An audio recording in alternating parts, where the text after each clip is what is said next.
আমরা যদি বিগত কয়েক বছরের দিকে একটু নজর দিই তাহলে আমরা দেখব যে আমেরিকা কিন্তু একা গোটা বিশ্বে একেবারে খবরদারি চালিয়ে গিয়েছে। আমরা যদি আরও একটু পেছনে চলে যাই, দ্বিতীয় বিশ্বযুদ্ধের পর থেকে দেখা যায় যে ভূ রাজনৈতিক মানচিত্রের একটা পরিবর্তন হয়ে যায়, সেটা আমরা সবাই জানি। আমেরিকা শক্তিধর দেশ হিসেবে বিশ্ব মানচিত্রে জায়গা করে নেয় এবং তারপর দেখা যায় যে আমেরিকা একেবারে একাই দাদাগিরি চালিয়ে গিয়েছে গোটা বিশ্বে। আর এরই মধ্যে সোনার ভান্ডার গড়ে উঠেছে আমেরিকাতে। এই সোনার ভান্ডারটা কি একটু বলি আপনাদের, সেটা হচ্ছে যে বেশ কিছু বিশ্বের তাবড় দেশ তারা আমেরিকার কাছে সোনা গচ্ছিত রাখতে শুরু করে। ইউরোপের বিভিন্ন দেশ যেমন জার্মানি, ইটালি সহ নানা দেশগুলো আমেরিকাতে তারা সোনা গচ্ছিত রাখতে শুরু করে। একেবারে দেখা যায় যেটা শুরু থেকে যে আমেরিকায় ডলারের দাম বৃদ্ধি পায় এবং একই সঙ্গে যে গোল্ড বন্ড অর্থাৎ পেপারের যে সোনা, যেটাকে আমরা বলি যে বন্ডের মাধ্যমে কেনা বেচা, কাগজপত্রের মাধ্যমে সোনা কেনা বেচা, সেই সোনাগুলোও কিন্তু সোনার বন্ডের দামও বেড়ে যায়। এবার এই মুহূর্তে দাঁড়িয়ে আবার একটা পরিবর্তনের সামনে দাঁড়িয়ে রয়েছে গোটা বিশ্ব। এবার ইটালি এবং জার্মানির মতো দেশগুলো আমেরিকার কাছে গচ্ছিত রাখা নিজেদের সোনাগুলো ফেরত চাইতে শুরু করেছে। এর মধ্যে থেকে উঠে আসছে বেশ কিছু প্রশ্ন, যে কেন আমার সোনা আমার কাছে জমা না রেখে আমি অন্য লোকের কাছে সেই সোনাটা জমা রাখবো। দেশের ক্ষেত্রেও এই একই প্রশ্নটা। এবং কেনই বা এই সোনা এবার রিটার্ন চাওয়া শুরু করলো জার্মানি বা ইটালির মতো দেশগুলো। আমরা এই পুরো বিষয়টা নিয়ে আলোচনা করব। আমাদের সঙ্গে রয়েছেন আন্তর্জাতিক সম্পর্ক বিশেষজ্ঞ শুভাশিস ব্যানার্জি। আপনাকে স্বাগত জানাই আজ তাক বাংলায়।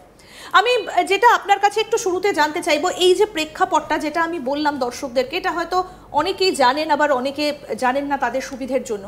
আমি কেন আমার সোনাটা অন্য লোকের বাড়িতে জমা রাখবো, বা আমার দেশের সোনা আমি অন্য দেশে কেন রাখতে যাব? এটার সবথেকে বড় কারণ হচ্ছে যে খুব সহজভাবে ভাবতে হবে, এত কমপ্লিকেটেডভাবে ভাবলে বোঝাটা মুশকিল। আমরা আমাদের যত অর্থ আছে, তোমার যত অর্থ আছে, বাড়ির লোক যত রকমের সোনা দানা আছে, আমরা তো ম্যাক্সিমামটা যতটা টুকিটাকি অনুষ্ঠান বাড়িতে পড়ি না পড়ি, বাকিটা কিন্তু আমরা রাখি ব্যাংকে।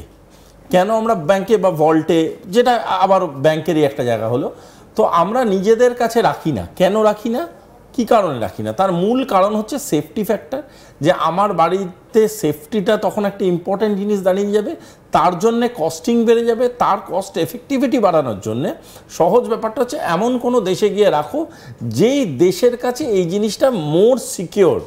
এবার এই মোর সিকিওরড এবং মোর ভ্যালিউড, মানে যেটাকে পরবর্তীকালে বা যেটার রেট অফ ইন্টারেস্ট বা যেটাকে ইউজ করে, এটা এরকম নয় কিন্তু এটা ডেড অ্যাসেট হিসেবে রাখা হয়।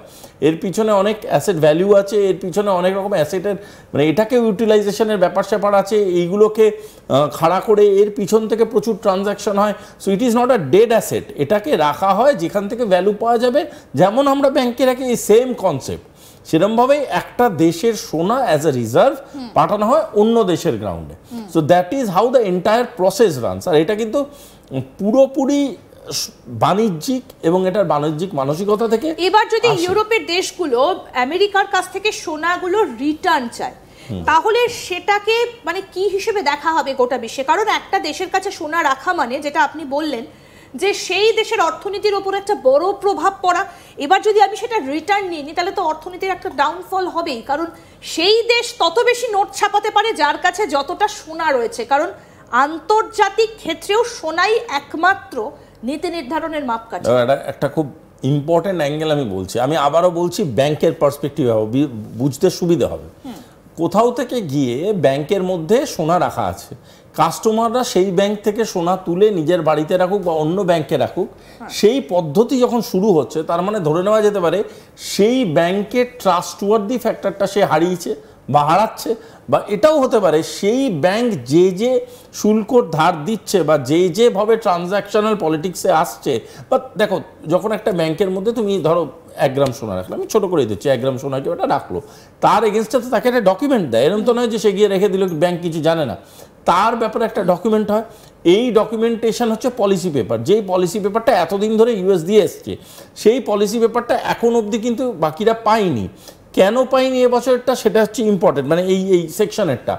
যারা পায়নি তারা ভাবছে এমন কিছু টার্মস হয়তো অ্যাড হতে পারে বা এমন কিছু জিনিস অ্যাড হতে পারে যেটা তাদের সোনা রাখাটার যে প্রফিটেবিলিটিটা সেটাই আঘাত করতে পারে, যেটাই আঘাত করতে পারে তাদের ফিউচারিস্টিক ট্রানজ্যাকশনাল স্ট্র্যাটেজিগুলোকে, যে আমি এই সোনাটাকে ব্যবহার করে কি করব। কারণ গোল্ড যেমন একটা মধ্যবিত্ত মানুষের কাছে অ্যাসেট, গোল্ড তেমনি কিন্তু একটা বড় লোকের কাছেও অ্যাসেট, গোল্ড তেমনি একদম গরিব মানুষের কাছেও অ্যাসেট, গোল্ড তেমনি একটা রাষ্ট্রের কাছেও কিন্তু বিশাল অ্যাসেট।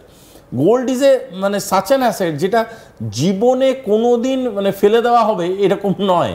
সো এই গোল্ড রিজার্ভসটা কিন্তু যে কোনো দেশের অর্থনীতি এবং যে কোনো দেশের অর্থনৈতিক অবস্থানটাকে বড় করে ডিফাইন করে।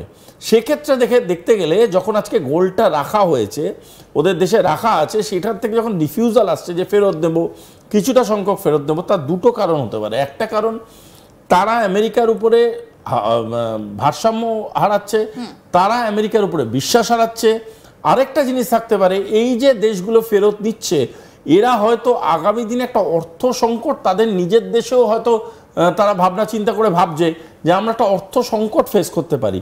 যদি অর্থ সংকট ফেস করি তখন আমরা কি করব, তখন সেটাকে কিভাবে কাউন্টার করব। সুতরাং যখন সেটাকে কাউন্টার করব তাদের ওপেন একটা কি বলবো লায়াবিলিটি আছে তাদের দেশের মানুষের প্রতি, এবং তাদের নিজের স্ট্র্যাটেজি থাকতেই পারে যে আমরা তখন আমাদের যে নিজস্ব রিজার্ভসগুলো সেগুলোকে আমরা কল ব্যাক করবো বা এই যে কেন্টাকিতে যে সোনাগুলো রাখা হচ্ছে, ইউএসএ তে জেনারেলি কেন্টাকিতেই যে ভল্টটা রয়েছে সেখানেই থাকে, অ্যাবসলিউটলি। এবং এইখানে রাখার তো একটা হাই মেইনটেনেন্স কস্ট রয়েছে, কারেক্ট।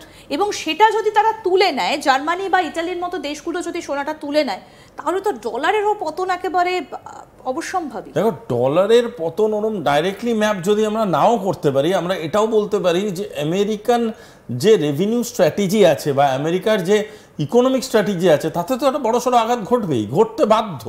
তার কারণটা হচ্ছে, দেখো একটা জিনিস বোঝো, ওটাকে সামনে রেখে আমেরিকা নিশ্চয়ই নিজের মতো করে কিছু ম্যাপিং করেছে, আমেরিকা নিজের মতো করে কিছু প্ল্যানিং করেছে। আমরা একটা বড় বাড়ি প্রমোটিং করলাম, তার নিচে 10টা দোকান ঘর বানালাম, সেই দোকান ঘরগুলো থেকে প্রতিটা থেকে তো একটা ভাড়া আসে।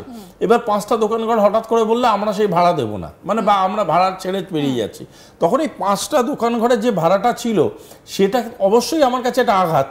এবার সেটা হইতে পারে যে আমার বিরাট বিল্ডিং, আমার 50টা দোকান, তাই জন্য আমি আঘাতটা বাইরে থেকে অতটা বোঝা যাচ্ছে না, কিন্তু আঘাত তো সেটা তো অস্বীকার করা যায় না। এবার ভারতের কাছে আসতে চলেছে, মানে ডলারের যদি পতন হয় তাহলে কি বলা যেতে পারে যে ইন্ডিয়ান রুপির সুদিন আসছে? আমি এই জায়গাটাতে আসবো, তবে তার আগে আপনাদেরকে একটু বলি যে কোন কোন দেশের কাছে কি পরিমাণে সোনা রয়েছে। আমি একটু হিসেবটা দিই।